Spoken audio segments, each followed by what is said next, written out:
ಎಪ್ಸ್ಟೀನ್ನೊಂದಿಗಿನ ಸಂಪರ್ಕ ಬಹಿರಂಗಗೊಂಡ ಬಳಿಕ ದುಬೈನ ಡಿಪಿ ವರ್ಲ್ಡ್ ಮುಖ್ಯಸ್ಥ ಸುಲ್ತಾನ್ ಅಹ್ಮದ್ ಬಿನ್ ಸುಲೈಮ್ ರಾಜೀನಾಮೆ. ತನ್ನ ಕುಟುಂಬ, ಮಗಳ ವಿಚಾರವಾಗಿಯೂ ಎಪ್ಸ್ಟೀನ್ನೊಂದಿಗೆ ಸಲಹೆ ಕೇಳ್ತಾ ಇದ್ದ ಸುಲೈಮ್.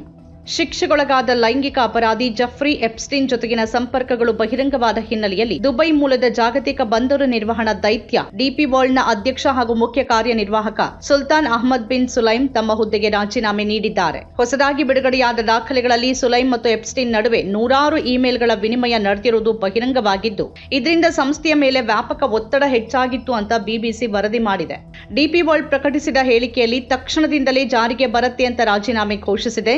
ಎಸ್ಸಾ ಕಾಸಿಂ ಅವರನ್ನ ಹೊಸ ಅಧ್ಯಕ್ಷರನ್ನಾಗಿ ಹಾಗೂ ಯುವರಾಜ್ ನಾರಾಯಣ್ ಅವರನ್ನ ಮುಖ್ಯ ಕಾರ್ಯನಿರ್ವಾಹಕರನ್ನಾಗಿ ನೇಮಿಸಲಾಗಿದೆ. ಇದೇ ವೇಳೆ ಸಂಸ್ಥೆಯ ಅಧಿಕೃತ ವೆಬ್ಸೈಟ್ನಿಂದ ಸುಲೈಮ್ ಅವರ ಫೋಟೋವನ್ನೂ ತೆಗೆದುಹಾಕಲಾಗಿದೆ ಅಂತ ತಿಳಿದು ಬಂದಿದೆ. 6 ಖಂಡಗಳಲ್ಲಿ ಬಂದರು ಟರ್ಮಿನಲ್ಗಳನ್ನು ನಿರ್ವಹಿಸುತ್ತಿರುವ ಡಿಪಿ ವರ್ಲ್ಡ್ ಜಾಗತಿಕ ವ್ಯಾಪಾರ ಮೂಲಸೌಕರ್ಯದಲ್ಲಿ ಮಹತ್ವದ ಪಾತ್ರ ವಹಿಸ್ತಾ ಇದ್ದು, ಇತ್ತೀಚಿನ ಬೆಳವಣಿಗೆಗಳಿಂದ ಅದರ ಉದ್ಯಮ ವಲಯದಿಂದ ಆಕ್ರೋಶ ಎದುರಿಸಿದೆ ಅಂತ ತಿಳಿದು ಬಂದಿದೆ. ಈ ವಾರ ಯುನೈಟೆಡ್ ಕಿಂಗ್ಡಮ್ನ ಅಭಿವೃದ್ಧಿ ಹಣಕಾಸು ಸಂಸ್ಥೆ ಹಾಗೂ ಕೆನಡಾದ 2ನೇ ಅತಿದೊಡ್ಡ ಪಿಂಚಣಿ ನಿಧಿ ಲಾ ಕೈಸೆಯು ಡಿಪಿ ವರ್ಲ್ಡ್ ಮೇಲಿನ ಹೊಸ ಹೂಡಿಕೆಗಳನ್ನು ಸ್ಥಗಿತಗೊಳಿಸುವುದಾಗಿ ಘೋಷಿಸಿವೆ. ಡಿಪಿ ವರ್ಲ್ಡ್ ಹಣಕಾಸು ನೆರವು ನೀಡುತ್ತಿದ್ದ ಪ್ರಿನ್ಸ್ ಆಫ್ ವೇಲ್ಸ್ ಅವರ ಆರ್ಥ್ಯಾಟ್ ಯೋಜನೆಯು ಸುಲೈಮ್ ಹೆಸರು ಎಪ್ಸ್ಟೀನ್ ಫೈಲ್ನಲ್ಲಿ ಕಾಣಿಸಿಕೊಂಡ ಬಳಿಕ ಯುಕೆಯ ಚಾರಿಟಿ ಆಯೋಗದ ಗಮನಕ್ಕೆ ಬಂದಿದೆ. ಇದು ಡಿಪಿ ವರ್ಲ್ಡ್ಗೆ ನುಂಗಲಾರದ ತುತ್ತಾಗಿ ಪರಿಣಮಿಸಿದೆ. ಎಪ್ಸ್ಟೀನ್ ಫೈಲ್ಗಳು ಸುಲೈಮ್ ಮತ್ತು ಎಪ್ಸ್ಟೀನ್ ನಡುವಿನ ದೀರ್ಘಕಾಲಿಕ ಹಾಗೂ ನಿಕಟ ಸಂಪರ್ಕವನ್ನು ಬಹಿರಂಗಪಡಿಸಿವೆ. ಎಪ್ಸ್ಟೀನ್ ಸುಲೈಮ್ ಅವರನ್ನ ರಾಜಕೀಯ ಹಾಗೂ ಉದ್ಯಮ ಕ್ಷೇತ್ರದ ಅನೇಕ ಅಂತಾರಾಷ್ಟ್ರೀಯ ವ್ಯಕ್ತಿಗಳಿಗೆ ಇಮೇಲ್ ಮೂಲಕ ಪರಿಚಯಿಸಿದ್ರೆ 2016ರಲ್ಲಿ ಸುಲೈಮ್ ಅವರು ಪ್ರಿನ್ಸ್ ಆಫ್ ವೇಲ್ಸ್ ಅವರಿಗೆ DP World London gateway ಬಂದರಿನ ಪ್ರವಾಸದ ಅವಕಾಶವನ್ನ ನೀಡಿದ್ರು ಅನ್ನೋದು ಉಲ್ಲೇಖವಾಗಿದೆ. ಅಮೆರಿಕದ ಸೆನೆಟರ್ ರೋ ಖನ್ನಾ ಮತ್ತು ಥಾಮಸ್ ಮಾಸಿ ಅವರು ಸುಲೈಮ್ ಅವರನ್ನ ಎಪ್ಸ್ಟೀನ್ ಜೊತೆ ಸಂಪರ್ಕ ಹೊಂದಿದ್ದ 6 ಪ್ರಭಾವಿ ವ್ಯಕ್ತಿಗಳಲ್ಲಿ ಒಬ್ಬರು ಅಂತ ಆರೋಪಿಸಿದ್ದಾರೆ. ಫೆಬ್ರವರಿ 9ರಂದು ಮಾಸಿ ಸೂಚಿಸಿದ ತಿದ್ದುಪಡಿಗಳಲ್ಲಿ 2009ರಲ್ಲಿ ಎಪ್ಸ್ಟೀನ್ ಕಳಿಸಿದ ಚಿತ್ರಹಿಂಸೆ ವಿಡಿಯೋ ಉಲ್ಲೇಖವಿರುವ ಇಮೇಲ್ ದಾಖಲೆ ಕೂಡ ಸೇರಿದೆ.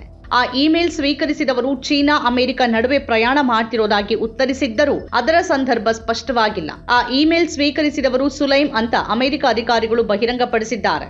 ವಿಶ್ವಾಸಾರ್ಹ ಸ್ನೇಹಿತ ಅಂತ ಉಲ್ಲೇಖ. ಬಿಬಿಸಿ ನ್ಯೂಸ್ ಅರಬಿಕ್ ವಿಶ್ಲೇಷಣೆಯ ಪ್ರಕಾರ 2007ರಿಂದಲೇ ಸುಲೈಮ್ ಮತ್ತು ಎಪ್ಸ್ಟೀನ್ ನಡುವಿನ ಸಂಪರ್ಕ ಮುಂದುವರೆದಿತ್ತು. ಇಬ್ಬರೂ ತಮ್ಮ ಪ್ರಯಾಣ ಯೋಜನೆಗಳು, ಉದ್ಯಮ ವಿಚಾರಗಳು, ಸಂಪರ್ಕಗಳು, ಸುದ್ದಿ ಲೇಖನಗಳು ಹಾಗೂ ಕೆಲವೊಮ್ಮೆ ಹಾಸ್ಯ ಸಂದೇಶಗಳನ್ನ ನಿಯಮಿತವಾಗಿ ಹಂಚಿಕೊಂಡಿದ್ದಾರೆ. 2013ರ ಜೂನ್ನ ಇಮೇಲ್ನಲ್ಲಿ ಎಪ್ಸ್ಟೀನ್ ಸುಲೈಮ್ ಅವರನ್ನ ಅತ್ಯಂತ ವಿಶ್ವಾಸಾರ್ಹ ಸ್ನೇಹಿತರಲ್ಲಿ ಒಬ್ಬರು ಅಂತ ಬಣ್ಣಿಸಿದ್ದಾನೆ. ಮಹಿಳೆಯರ ಕುರಿತು ಇಮೇಲ್ ಚರ್ಚೆಗಳು. ಇಮೇಲ್ಗಳ ಪ್ರಕಾರ ಇಬ್ಬರೂ ತಮ್ಮ ಸುತ್ತಲಿನ ಹುಡುಗಿಯರು ಮತ್ತು ಮಹಿಳೆಯರ ಕುರಿತು ಹಲವು ಸಂದೇಶಗಳನ್ನು ವಿನಿಮಯ ಮಾಡಿಕೊಂಡಿದ್ದಾರೆ. 2013ರ ಇಮೇಲ್ನಲ್ಲಿ ಇಬ್ಬರು ಮಹಿಳೆಯರ ಕುರಿತು ಒಬ್ಬರನ್ನ ಹೊಗಳಿ ಮತ್ತೊಬ್ಬರನ್ನ ತಿರಸ್ಕರಿಸಿದಂತೆ ಉಲ್ಲೇಖವಿದೆ.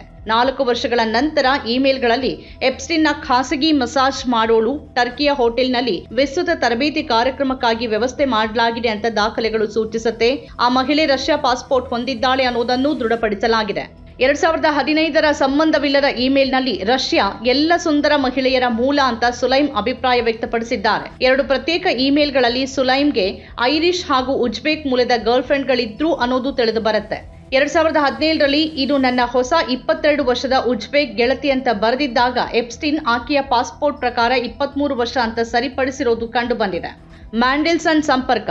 ಲಂಡನ್ ಗೇಟ್ವೇ ಬಂದರು ಒಪ್ಪಂದದ ವಿಚಾರದಲ್ಲಿ ಸುಲೈಮ್ ಪರವಾಗಿ ಎಪ್ಸ್ಟೀನ್ ಲಾರ್ಡ್ ಮ್ಯಾಂಡೆಲ್ಸನ್ ಅವರನ್ನ ಸಂಪರ್ಕಿಸಿದ್ದಾನೆ ಅನ್ನೋದನ್ನ 2009ರ ಇಮೇಲ್ ಸೂಚಿಸುತ್ತೆ. ಸುಲ್ತಾನನೊಂದಿಗೆ ಚೆನ್ನಾಗಿರಿ ಅಂತ ಎಪ್ಸ್ಟೀನ್ ಸಲಹೆ ನೀಡಿದ್ದ ಇಮೇಲ್ನಲ್ಲಿ ಭೇಟಿ ನಿಗದಿಯೂ ಉಲ್ಲೇಖವಾಗಿದೆ. ಡಿಪಿ ವರ್ಲ್ಡ್ ಒಪ್ಪಂದಕ್ಕೆ ಬೆಂಬಲ ಪಡೆಯೋಕೆ ನಡೆದ ಈ ಸಂಪರ್ಕದಲ್ಲಿ ಎಪ್ಸ್ಟೀನ್ ಮಧ್ಯವರ್ತಿಯಾಗಿದ್ದಾನೆ ಎಂಬ ಸೂಚನೆ ಇದ್ದರೂ ಅಂತಿಮ ಅನುಮೋದನೆಯಲ್ಲಿ ಅವನ ಪಾತ್ರ ಸ್ಪಷ್ಟವಾಗಿಲ್ಲ. ಲಾರ್ಡ್ ಮ್ಯಾಂಡೆಲ್ಸನ್ ಅವರನ್ನ ಬಿಬಿಸಿ ಈ ಕುರಿತು ಪ್ರತಿಕ್ರಿಯೆಗಾಗಿ ಸಂಪರ್ಕಿಸಿದೆ. ಮಾರ್ಚ್ 2016ರ ನಂತರ ಕಳಿಸಲಾದ ಇಮೇಲ್ ಮಾತುಕತೆಯಲ್ಲಿ ಸುಲೈಮ್ ಲಂಡನ್ ಗೇಟ್ವೇ ಬಂದರಿನಲ್ಲಿ ಪ್ರಿನ್ಸ್ ವಿಲಿಯಂ ಅವರನ್ನ ಅಧಿಕೃತವಾಗಿ ಬರಮಾಡಿಕೊಂಡಿದ್ದಕ್ಕಾಗಿ ವಿವರಿಸಿದ್ದಾರೆ. ಅದೇ ಇಮೇಲ್ನಲ್ಲಿ ಅದರ ನಂತರದ ದಿನ ಬಂಕಿಂಗ್ಹ್ಯಾಮ್ ಅರಮನೆಯಲ್ಲಿ ಆಯೋಜಿಸಲಾದ ಸಮಾರಂಭವೊಂದರಲ್ಲಿ ಪ್ರಿನ್ಸ್ ವಿಲಿಯಂ ಅವರೊಂದಿಗೆ ತಾವು ಹಾಜರಾಗಿ ಭಾಗಿಯಾಗಿದ್ದನ್ನು ಉಲ್ಲೇಖಿಸಿದ್ದಾರೆ. ಈ ಕುರಿತು ಕಳಿಸಿದ ಸಂದೇಶಕ್ಕೆ ಎಪ್ಸ್ಟೀನ್ ಫನ್ ಎಂಬ ಒಂದೇ ಪದದ ಪ್ರತಿಕ್ರಿಯೆಯನ್ನ ನೀಡಿರೋದು ಇಮೇಲ್ ದಾಖಲೆಗಳು ತೋರಿಸುತ್ತೆ. ಅಂತಾರಾಷ್ಟ್ರೀಯ ಪ್ರಭಾವಿಗಳ ಪರಿಚಯಗಳು. ದಾಖಲೆಗಳಲ್ಲಿ ಇಸ್ರೇಲಿನ ಮಾಜಿ ಪ್ರಧಾನಿ ಎಹುದ್ ಬರಾಕ್, ಡೊನಾಲ್ಡ್ ಟ್ರಂಪ್ ಅವರ ಮಾಜಿ ಸಲಹೆಗಾರ ಸ್ಟೀವ್ ಬ್ಯಾನನ್ ಸೇರಿದಂತೆ ಅನೇಕ ಅಂತಾರಾಷ್ಟ್ರೀಯ ರಾಜಕೀಯ ಹಾಗೂ ಉದ್ಯಮ ವಲಯದ ವ್ಯಕ್ತಿಗಳಿಗೆ ಎಪ್ಸ್ಟೀನ್ ಸುಲೈಮ್ ಅವರನ್ನ ಪರಿಚಯಿಸಿದ್ದಾನೆ ಅನ್ನೋ ಉಲ್ಲೇಖ ಇದೆ. ನಂತರದ ಇಮೇಲ್ಗಳಲ್ಲಿ ಸುಲೈಮ್ ಅವರು ಆ ವ್ಯಕ್ತಿಗಳೊಂದಿಗೆ ನೇರ ಸಂಪರ್ಕ ಸಾಧಿಸಿರುವುದು ಕಂಡುಬರುತ್ತೆ. 2015ರ ಇಮೇಲ್ನಲ್ಲಿ ಎಲಾನ್ ಮಸ್ಕ್ ಕುರಿತು ಪ್ರಸ್ತಾಪ ಉಲ್ಲೇಖವಿದ್ದರೂ ಹೆಚ್ಚಿನ ವಿವರಗಳಿಲ್ಲ. ಆಫ್ರಿಕಾ ಖಂಡದ ಕೆಲ ರಾಷ್ಟ್ರಾಧ್ಯಕ್ಷರಿಗೆ ಪರಿಚಯಿಸಲು ಯತ್ನಿಸಿದ್ದಾನೆ ಎಂಬ ಸೂಚನೆಗಳು ಫೈಲ್ಗಳಲ್ಲಿ ಕಂಡುಬಂದಿವೆ. 2017ರಲ್ಲಿ ಟ್ರಂಪ್ ಪದಗ್ರಹಣ ಸಮಾರಂಭದ ಆಹ್ವಾನ ಸ್ವೀಕರಿಸಬೇಕಾ ಅನ್ನೋ ವಿಚಾರದಲ್ಲಿ ಸುಲೈಮ್ ಎಪ್ಸ್ಟೀನ್ ಸಲಹೆ ಕೇಳಿದ್ದಾರೆ. ಪ್ರಿನ್ಸ್ ಆಂಡ್ರೂ ಆಯೋಜಿಸಿದ್ದ ಭೋಜನಕೂಟ ಸಮಾರಂಭದ ಆಹ್ವಾನ ಕುರಿತ ಇಮೇಲ್ಗಳು ಸೇರಿವೆ. ಇದಲ್ಲದೆ ನ್ಯೂಯಾರ್ಕ್ನ ಎಪ್ಸ್ಟೀನ್ ನಿವಾಸ ಹಾಗೂ ಯುಎಸ್ ವರ್ಜಿನ್ ದ್ವೀಪಗಳ ಭೇಟಿಯ ಯೋಜನೆಗಳು ಮತ್ತು ಅಂತಾರಾಷ್ಟ್ರೀಯ ಪ್ರಯಾಣ ವಿವರಗಳನ್ನು ಪರಸ್ಪರ ಹಂಚಿಕೊಂಡಿರುವ ಅನೇಕ ಇಮೇಲ್ಗಳು ಎಪ್ಸ್ಟೀನ್ ಫೈಲ್ನಲ್ಲಿ ಕಂಡುಬರುತ್ತೆ.